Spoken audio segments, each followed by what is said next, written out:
My name's Russell Spatz. I'm an alcoholic. Russell. So I'm in my 46th year of sobriety, and I'm going to tell you the truth. That's what I promised to do. I'm going to tell you the truth. It's a privilege for me to speak at any A meeting, and I get to speak a lot. And I love speaking because because my job is to try to help people and try to be a witness as to what can happen if you give your life to God. And I'm a little bit different than what you've heard before, probably from speakers. 2,000 years ago, a man said to another man, he said, I tell you what I know and what I've seen. And yet you people do not believe me. So how are you going to believe anything I say? So all I can do is tell you what I know and what I've seen in the last 46 years. And maybe even more than that, because I could tell you what I know and what I've seen in the last 77 years, because I'm 77 years old. And what I'll tell you is I'll tell you the truth. But I can't make you believe me. And so I don't want to make you believe me. I'm not an AA cheerleader. I'm not going to be your cheerleader. I'm not going to tell you things that are going to make you feel good because I want you to like me. And I actually don't mind if 25% of you walk out and hate my guts. When you throw a rock into a pack of dogs, the one that yelps the loudest is the one that gets hit. And I fully expect that people are not going to like what I say because I'm not going to say things that are likable.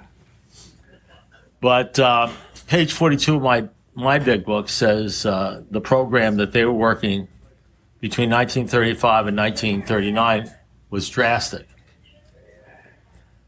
If you want to know the definition of drastic, that's the stuff you're not doing because you think it's too drastic. In 46 years, I've probably gone to 35,000 meetings. I've sponsored hundreds and hundreds of men. A bunch of them are here tonight. And I've learned a few things. And I've forgotten a whole bunch of shit.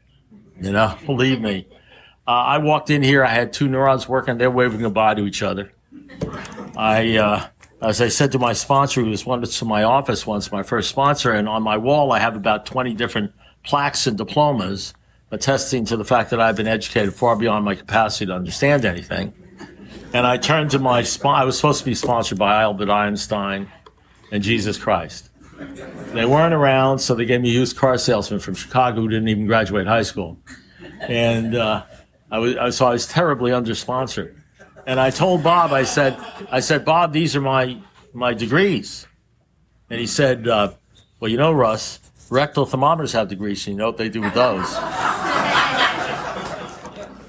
And I've had sponsors since then because we're all temporary and they die and and much of what I am today and who I am today has to do with the men that I chose, I was attracted to hanging around. And I don't know who does that. I don't know why I was attracted to these men and I wanted what they had. And I was willing to do whatever it was so that they would respect me. I don't know why that happened. Clarence, the brewmaster in 1937 was 12-step by Dr. Bob. And Dr. Bob, the first words he said to him when he walked in, he says, "Do you believe in God?" And Clarence says, "What does that have to do with it?" And Dr. Bob said, "Everything." He says, "Well, I guess I do." And Dr. Bob said, "Guess nothing. You either believe or you don't believe. Half measures avail you nothing." And he says, "Okay, I do." He says, "Get down on your knees. You're going to give your life to the Lord." And Clarence got down on his knees and he said the prayer, the believer's prayer. And then Clarence said this famous statement. It's in Dr. Bob, the Good Old Timer. You can read about the whole thing. I'm not telling you anything that isn't, God forbid, it wouldn't be conference approved, although most of the stuff I share with you is not to be approved by any conference. I'm not a respecter of traditions. So if you're sitting there saying, I think this guy's violating the traditions, it's intentional. You know why? Because one of the promises says in the big book that if you do these things correctly, it says you'll lose fear of people and of your economic circumstances. And I think I think if you're in an A room and you want to talk, but you don't talk, I think it's because you still have fear of what people think about you. And if you have fear of what people think about you in an A room where they're supposed to love you, then that means you're going to have fear of people outside of AA rooms. And if you don't talk about what the Lord or God has done for you, even though it's all over the steps and all over the book and all over the big book, as a matter of fact, Dr. Bob said the books we found absolutely essential were 1 Corinthians 13, Sermon on the Mount, and the book of James. That's what he said. It's in a conference-approved book called Dr. Bob and Good Old Timers. If Dr. Bob said the entire AA program and all the precepts are wrapped up in the Sermon on the Mount, Matthew 5, 6, and 7, which is the only sermon by Jesus Christ, when Dr. Bob said that, okay, and by the way, the first AA meeting ever given was Dr. Bob reading Matthew 5, 6, and 7. So that's what Dr. Bob said. And apparently there was nobody there to explain to him, don't talk about God or religion because you're killing newcomers. And you have a book that says, rarely have we seen a person fail who has thoroughly followed our path. And that was their path. And so Clarence, the brewmaster, said, after he was ordered to get on his knees, and he got on his knees, and he did what he did, and he gave his life to God, he said, this is the line, I did what I was ordered to do. There were no suggestions. That's AA between 1935 and 1940 or 45.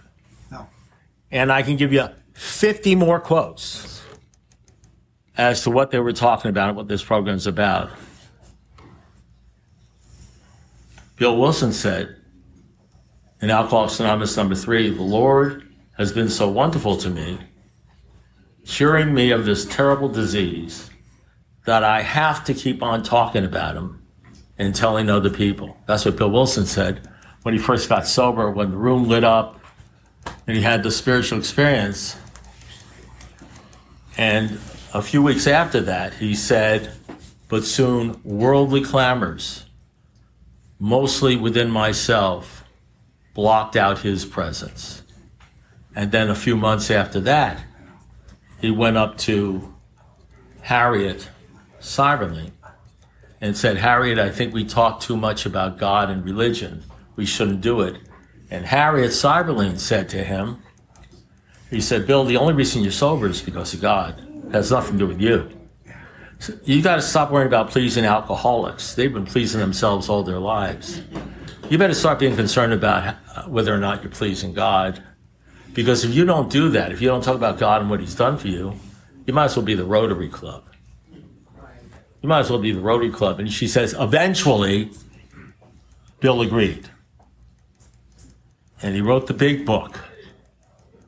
And then he wrote the appendix to the big book, apologizing for all the stuff he said in the big book about God. How many ways are there to do this program? You could do it any frickin' way you want. There's enough ambiguity in the big book. There's enough vagueness in the big book. Although I'm sober today because of the big book. I'm not putting it down. But there's enough, but you don't have to do this, or you don't have to do that, or do whatever you want to do, or do whatever you believe, or do whatever you feel comfortable. There's enough vagueness in the big book that you could do it any way you want. And nobody can call you on it because you can just say, take your own inventory. Or, that's your program, and that's my program. And there's enough of that. There's only one problem. The statistic I was told early on is that only 0.5% stay sober for more than 20 years. That's 1 in 200. So statistically, and I believe that's true because that's what I've seen, So statistically, if I'm speaking to a room with a couple hundred people like this or something, I'm not saying this is going to have anything to do with you. I can always tell when I'm talking to people that are more spiritually evolved. Statistically, that means that 20 years from now, only one of you will be sober. And even Bill Wilson at 23 years, in the book he says, here and there, a former drinker says, feel better, look better, have a better time. He says, we laugh at guys like that. Soon he'll play the old game again because he's not happy with sobriety. Soon he'll know loneliness as few do. He'll be at the jumping off place, he'll wish to the end. And when he was 23 years sober, he wrote The Next Frontier, Emotional Sobriety, and he said, I got it all wrong. I mean, you ought to read it. It's like 4 or 5 pages, but you ought to read. He says, I got it all wrong. Too much dependence on people, too much dependence on circumstances of my life, too much dependence on money, too much dependence on material things, too much dependence upon Alcoholics Anonymous. There's a fellowship called Alcoholics Anonymous. The only requirement for membership is the desire to stop drinking. You come in here, you latch on to this fellowship, you'll probably stop drinking. Many people do. There's another fellowship that's called the Fellowship of the Spirit. There are other requirements. It's in the very last page. They mention it the very last page of the big book, 164. And this is the way they mention it. They say, many of you will say, but we won't know you, Dr. Bob. We won't know you, Bill Wilson. How are we going to say so? But he says, God will determine that. He says, but your real reliance must be on God. He will show you, there it is, I've memorized that part, thank you. He will show you how to create the fellowship you crave. The fellowship you crave. And there will be a point in time where don't drink and go to meetings, don't drink even when your ass falls off, do the 4th step, doing all that sort of stuff, use all the tools and everything, will not stop you from getting depressed. Like it won't stop because some AA, there is only one that has all power. And that one is God. You need to find him now. AA will allow you to evade finding him now for 20, 30 years. You can just keep on doing the tools, using the tools. And soon you'll start, and it'll work. And you won't drink, and they'll start handing you bright little things. You'll put them in your pocket, people will pat you on the back. And the day will come where all of a sudden you'll find yourself with cancer or bankruptcy or something, or nothing at all. Just alcoholism will catch up with your ass. And for no reason whatsoever, like Bill Wilson, when he wrote The Next Frontier, you'll go through a depression. And I have friends, good friends, that I love, that work in this program, died with 46, 47 years depressed in a hospital. Sober. Sometimes, if you don't understand what the 6th step is all about, and you don't become one of those rare people that grow in the image and likeness of your creator, because the truth is you never knew who your creator was. You have no clue. You say you believe in God, but you don't believe God because you don't have a relationship with God, because you never talk to God. And he never talks to you. And you don't even hear him. So I know you're used to STEP series where people start with the 1st step and they move their way all up to the 12th step, right? But you see, I'm 77, I'm old. I've got dementia. I might as well tell you that right now. So you're probably making a big mistake listening to me. You need to find a smart guy. But so I'm an old guy and that kind of thing. So when I say, well, you got to do the 1st step, you see, here's the problem. Too much pressure for me. I can't handle pressure. So what I do is I don't really prepare. I just tell you what I think the Lord is asking me to tell you. But I can tell you this, it'll be the truth. It won't be the truth filtered by, but will they like this? Or will they like me? Or will they talk about me behind my back or stuff like that? And I probably won't help you with the drinking thing, because drinking's not really the problem anyway. It really isn't.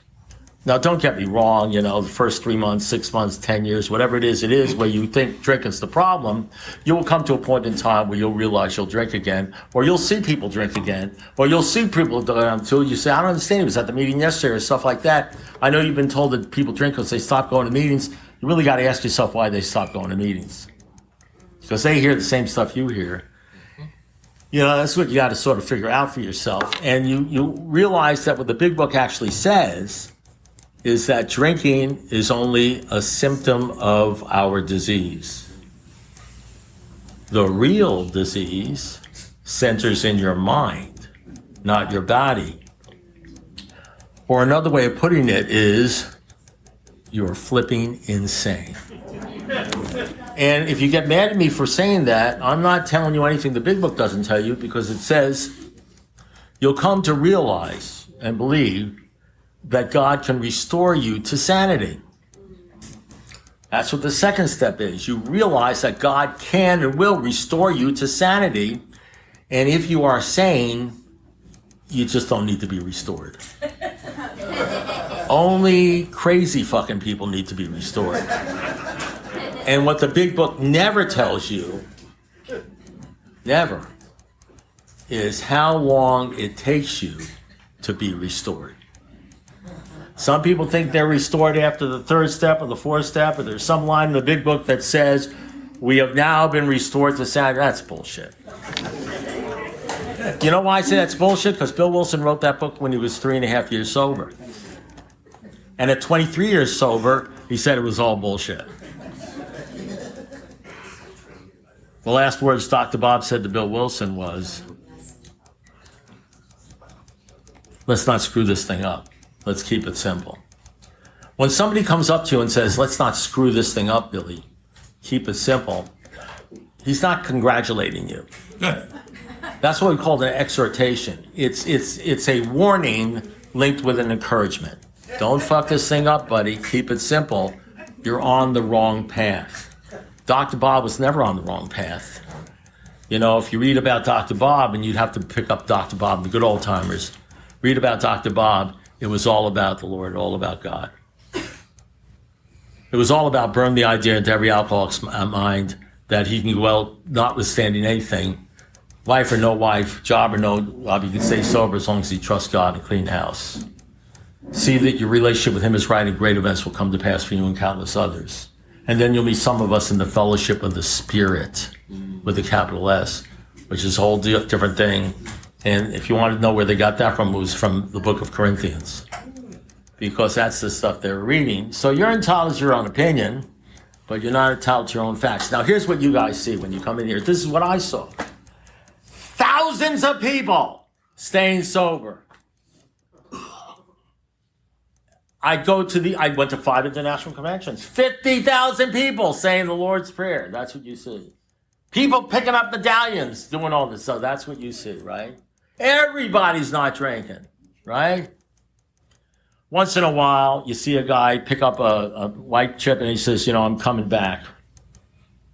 Or picking up something and saying, I was sober for 10 years and then I drank. And you see people committing suicide. You see people leaving meetings. You hear people, whatever happened to Joe. You see people getting depressed. You people see them falling by the wayside. 1 here, 2 there, 5 there, this one, that one, back again. This is the 4th time I'm trying. This is my 75th treatment center. You know what I mean? I had to, you see them going back and forth. And you see it, so you know what's happening. I was there one time when a guy who had 40 years picked up a white chip. And it's not only the white chip, because one of the things that happens to me, it says by repeated humiliations, we get a change of perspective. So let me tell you how my perspective has changed from a guy with 10 years or 5 years. That's when your head's supposed to come out of your ass. Your head comes out of your ass at 30 years, 35, something like that. Believe me, it's deeply embedded in the ass, if you're a real alcoholic. One of the things I see is this. You guys don't see this. I'm in my 46th year. I get guys with 35 years calling me up and saying, can I ask you a question? And they're depressed. And they teach the steps. And they've done the steps 10,000 times. That's what I see. I see people with over 20 years dying in AA. Not rocking in the fourth dimension, not happy, and it's not because they don't know how to do the 10-step. You see, when I look at the big book written when he had 33 years, and I do believe it was divinely inspired, 3 years, I'm sorry, 3.5 years. And I see that same guy at 23 years saying he got it all wrong. And I have like 15 years more than Bill has when he died. And 43 years more than he had when he wrote the big book. I can't ignore what I've seen for 46 years. I've got to live in reality. And so I look at a group like this, and I know that this guy with 10 years who's going to be drunk in 6 months, and he doesn't know it. And I know that there's somebody here in the group that has, 16 years, and 5 years from now, he's going to be suicidal. And I know that if we counted all the people after coming in day and getting time, 3 years, 5 years, 10 years, if we actually could count all the people and give them medallions, if you could get a medallion for slipping and drinking again and committing suicide and feeling sorry for yourself. And how about this one? You ever driving in a car or in the shower and all of a sudden you hear this voice? You got 5 years ago and you hear this voice. You're such a fucking asshole. You ought to kill yourself. You're never going to be okay. You're such a jerk. You're such an, you don't know nothing.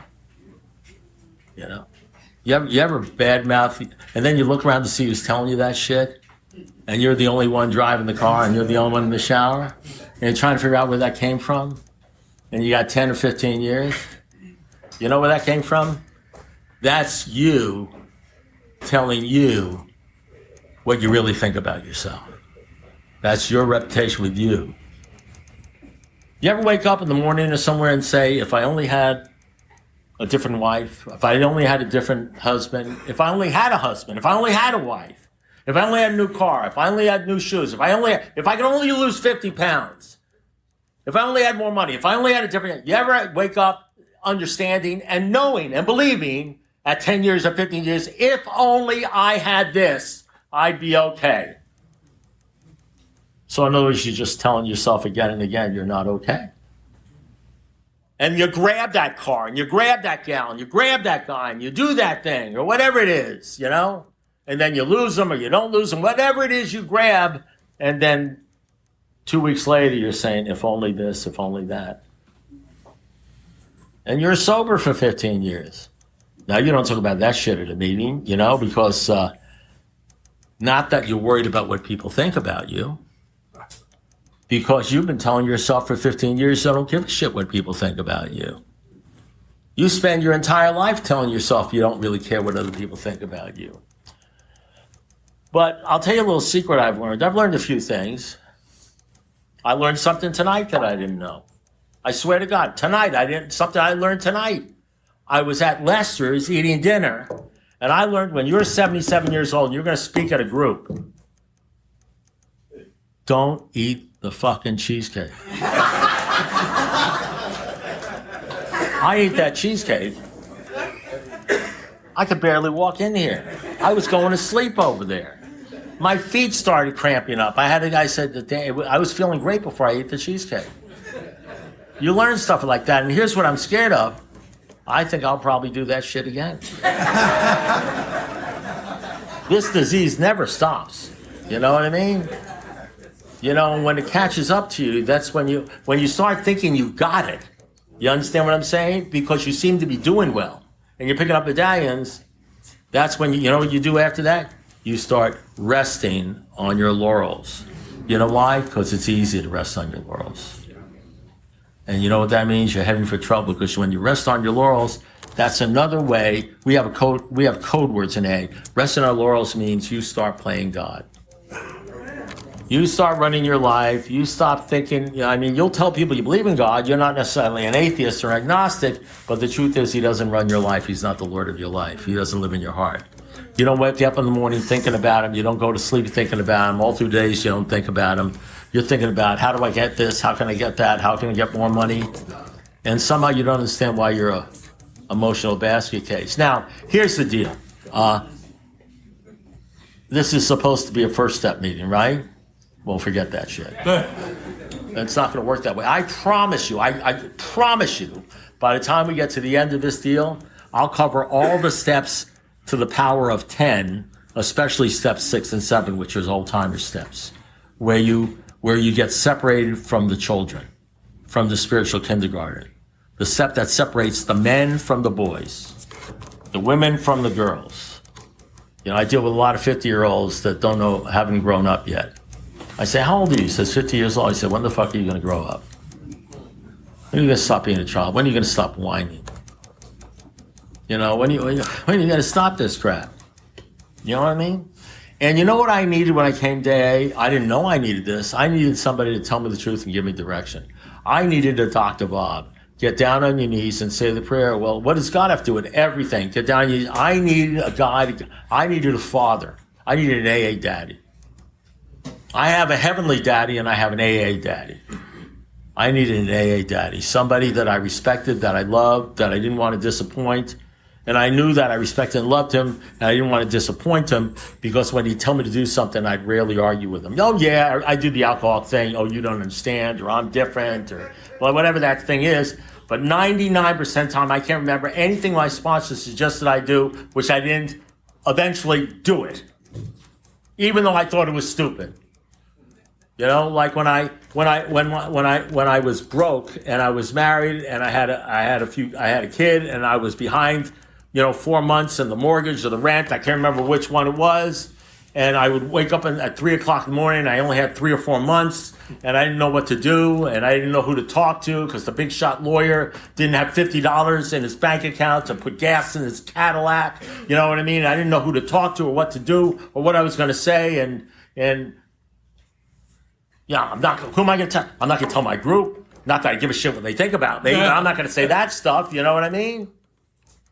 And then finally it got so bad that I went to my sponsor, Bob, and I told him, I said, I'm broke. I don't have any money. And he said, well, I can fix that. I said, you can fix that? He says, absolutely. And I said, man, I had my catches made out. Here comes $1,000 from my sponsor. I love AA. And the meeting was over on a Friday night. And I went up to him. He says, yeah, let's fix that money thing. He says, okay. And he marched me over to the coffee machine. He showed me how to make the coffee for the group. Showed me how to set up the tables and the chairs and everything. And I'm thinking, I don't think I explained myself that well. I mean, this AA is great, but I'm talking money. It's not important. Just right up there with oxygen. You know what I mean? And the next day, and it didn't escape me, by the way, that he was the son of a bitch that was doing all that stuff before he got me to do it. I mean, this is what they do. They get the newcomers to do this shit. And the next day, no money came in, and I was not, and I was not going to go to the meeting because I was depressed. I wasn't depressed. I was very depressed. The alcoholics don't suffer depression. They suffer very depression. You know what I mean? The kind of thing that could keep you from meetings and give you an excuse to drink. And I was very depressed. So I wasn't going to go to meetings. But I started thinking, I'm supposed to do the coffee. What will they think about me if I don't show up to do the coffee? And the thing that used to kill me out there, will you have a drink? Yeah, sure. What will they think about it? They could likely kill me out there. My worst defect, worrying about what people think about me, even though I don't really give a shit what you think about me. Saved my ass, because I showed up to make the coffee because I didn't want to let them down. I was worried what they would think about me if I didn't show up and make the coffee. And I made the coffee. And I showed up at the meeting. And I did the next day. And I did it for about 3 months. And then all of a sudden the money came in. And everything was okay. And some guy came up to me. He says, I'll make the coffee. I said, who appointed you? I'm the coffee maker. Son of a bitch, I made the coffee for 18 months. And you know why that all worked? Because I'm insane. And I asked my sponsor, I spoke at a group at a convention up in Buffalo, New York, in January. And when you're introduced, was I even introduced today? I wasn't even introduced today. Somebody said amazing speaker. That was nice. When I'm introduced, I get introduced a lot, So sometimes they say, oh, this is a great speaker. He speaks all out. I love this guy. He saved my life. Great speaker, great speaker. It's almost kind of embarrassing, but, it's nice to hear. I don't get crazy about it. I say thank you, everything like that. And sometimes I get guys who say, well, I've never heard this guy before, but here's Russell. I said, I got up there. I said, well, thanks. That was great. You know what I mean? And I was up in Buffalo, and the guy gave up, and they fly me up there. They pay to fly me up there, and they called me up. I mean, why? And I fly up there, and this is the way he introduced me. Here, I want to introduce Russell from Miami. He's an acquired taste. That was it. There's not, he's really good speaker. He says, he's an acquired taste. True. And my first reaction was to, disappointment. Where's the amazing speaker? Where's the, and he's this acquired taste. And then I thought about it. 30 seconds later, I'm saying, that is the biggest truth I've ever heard coming from somebody's lips. I've got guys that tell me I used to hate you, but now I love you, 6 years later. I couldn't believe they asked you to come and talk. Acquired taste. Sometimes I'll say stuff and you'll think it's the most bullshit stuff because it's not the AA you're used to. You understand? And then after 6 years of getting the shit pounded out of you and somehow surviving and getting on your knees and maybe even turn your life over to God, all of a sudden I start making sense. You say, I remember that guy. He was telling me the truth. And I hated him, So I asked my sponsor once, this line in the big book, it says, what does it say? It says, selfishness, self-centeredness, driven by 100 forms of fear, self-delusion, self-seeking. We step in the toes of others and they retaliate seemingly without provocation. But we find that we've made decisions based upon selfishness, which puts us in a position to be heard. So alcoholics are self-will run riot. So I asked my sponsor, because you need a tough sponsor, good, sharp sponsor that, hopefully maybe somebody who's not been educated far beyond their capacity to understand, somebody who can translate that. Because we need a translation. Like one of my good friends who I love, 42 years, Cindy. When she comes up to the podium and she says, I'll end with this. I go to a lot of Zoom meetings with, Cindy, and she'll talk for, because I'm a talker, for about 20 minutes, and then she says, I'll end with this. Now, most people would say that she's going to end with this. Nope. What that means, I'll end with this, means I got another 20 minutes to talk. I'm very proud of you. I love what you had to say today. So when I said that my sponsor, selfishness, driven by, we're and I said to him, what does that mean? Because it doesn't even sound, that's the great thing about the big book. It's not confrontational. It doesn't hurt your feelings. It almost feels like poetry. I think it was written by Shakespeare. Selfishness, self-centered, driven by 100 forms of fear, self-delusion, something. It feels like, it's like a Swedish massage. It's like, feels good. And I said, what does that mean? He says, Russ, what that means is you don't give a shit about anybody except yourself. I said, I like the way they say it in the big book better. And sometimes you need somebody to translate the big book and the 12 and 12 for you. And you probably know when you're getting the right translation, because it's not going to make you feel so good. And it's going to force you to think about things instead of resting on your laurels. You understand what I'm saying? So all I can promise you is that throughout this series, hopefully I'll be an acquired taste for you. And maybe I'll say something that might disturb you, because I'm here to, comfort the disturbed and disturb the comfortable. But maybe I'll say something. Maybe you'll walk out of here and there's just going to be one thing that bothers the shit out of you. And you'll be thinking about it for weeks, and I won't be thinking about you. As a matter of fact, I'll be happy. I mean, the idea that people would think about me for weeks because they're pissed that I gave you a resentment means that I did my job, and you'll either have to drink over me, which is okay, alcohol is drink. It ain't gonna kill you, or maybe it will, but they ain't gonna write no big article about you. So and so die. I mean, alcoholics, for God's sakes, we get into 4-car crashes, kill 15 people, and walk away with a bruise. It's not exactly, we're about as common as dirt. But the bottom line is it'll piss you off, and then you'll have to put Russell Spatz on the list of resentments. He said this, that, and the other. It hurt my self-esteem. Then you've got to forget everything I did, according to the book. It says, and you got to say, where was I wrong? Well, I went all over A and said all sorts of bad things about him. I did this, that, and the other thing. Then you owe me some sort of amends, which I don't care whether you give it or not. You know what I mean? And then you come up to me 3 weeks later. I hated you, but now I love you and all that shit. You know what I mean? You got to go through that stuff. Sometimes you have to offend people to get their attention.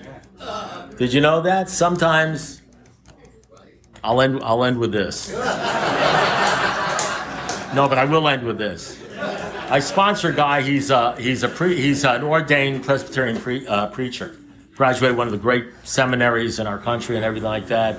And he came into AA, and I ended up sponsoring him from like the very beginning. And his wife used to go to a psychiatrist and tell the psychiatrist all about a drunken preacher, husband.